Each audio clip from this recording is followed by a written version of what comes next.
What's the most important thing that people can be doing to create more success in 2020?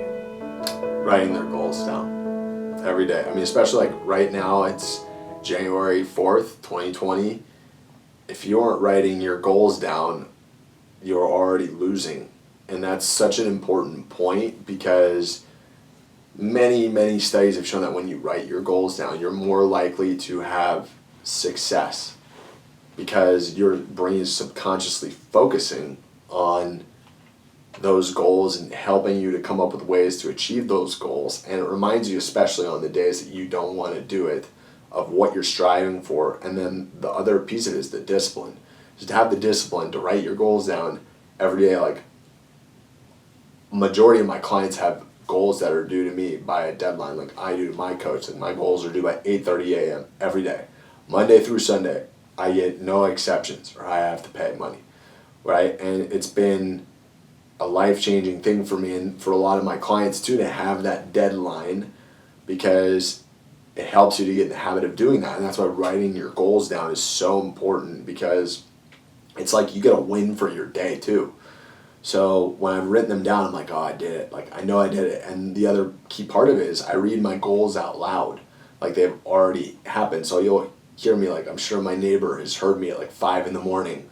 reading my goals out loud as if they've already happened, and I'm sure it's cracked them up, because that's exactly what I'm doing. And the key to actually be able to write your goals down is to have, what are your long-term personal and professional goals? What are your mid-term, short-term, and professional goals? And short-term personal and professional goals. It's like, so for example, where do you want to be traveling the world in 5 years? Do you want to be speaking on stages in 10 years? Like, those are like long-term goals. And you write that, like, you know, for example, one of my goals that I write down every day is I inspire millions of sales professionals and entrepreneurs to turn their dreams into reality, speaking across the world on platforms like TEDx, right? So it's and that's not time bound. That's just like a general goal for me that I'm going to accomplish by a certain time frame. That's a longer term goal for me, right? So that's an example of like a long term goal. And mid-term goal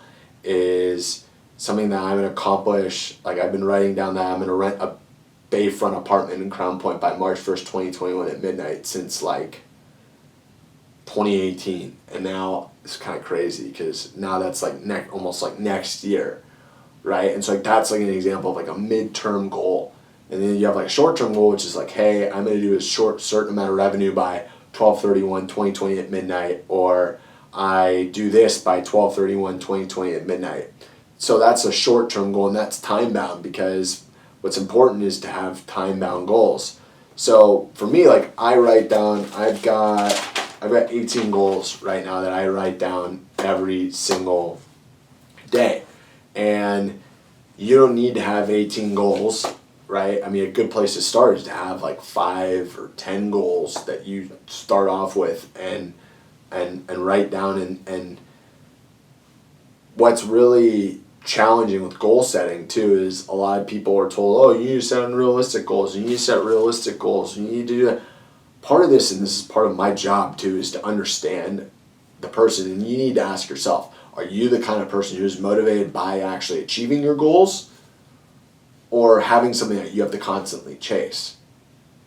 Because if you tell somebody, go run 26 miles, and they can't even run 7 miles, you have two types of people, right? You have the person who's going to be like, oh, I'm motivated by not even, like, let me just keep going. The other person's going to get discouraged and just quit because they see no sign of progress. Yeah.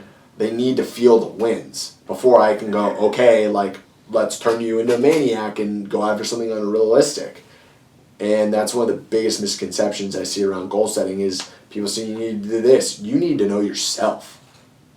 And understand, like, what's your history? When have you done the best? What motivates you? And so when you're thinking about this, like your long-term, short-term, like if you have something that you're not hitting every year because it's such a big reach, like owning a sports team or like whatever, and that's okay, then, and that motivates you, that's phenomenal. It's like Gary Vee with the Jets, right? Perfect example of something that motivates him. It's not like he gets bummed out every year he doesn't hit it. But some people that might demotivate. That might be like, oh my God, I've not hit this. This is horrible. You know, like rather than having something that was realistic and that they hit.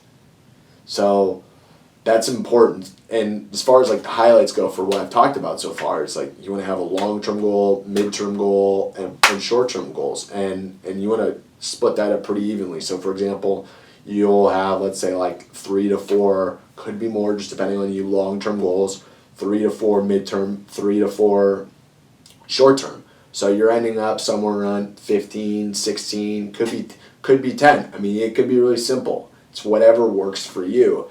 And then the other element, which I started to talk about, was the deadlines. Is you have to have deadlines for things like, I'm going to lose X amount of weight by this deadline. I'm going to do this by, and so all these things I'm talking about, and this is the next element, is doing it in an affirmative manner. Like it's already happened. It can't be, I will lose 5 pounds by, it's, I lost 5 pounds by December 31st, 2020 at midnight. So you're able to be more effective because the way that you're talking is as if it's already happened. And that's one of the keys of the goal setting exercise is you have to write everything as if it's happened. Not will or should, it's like it's happened. So that when you read it out loud, you're starting to get this confidence like, hey, I did it. Hey, I did it. And that's why it's such a valuable exercise for people right now, is because it reminds you of what you're going after. And when you write that down, you can actually see where you're going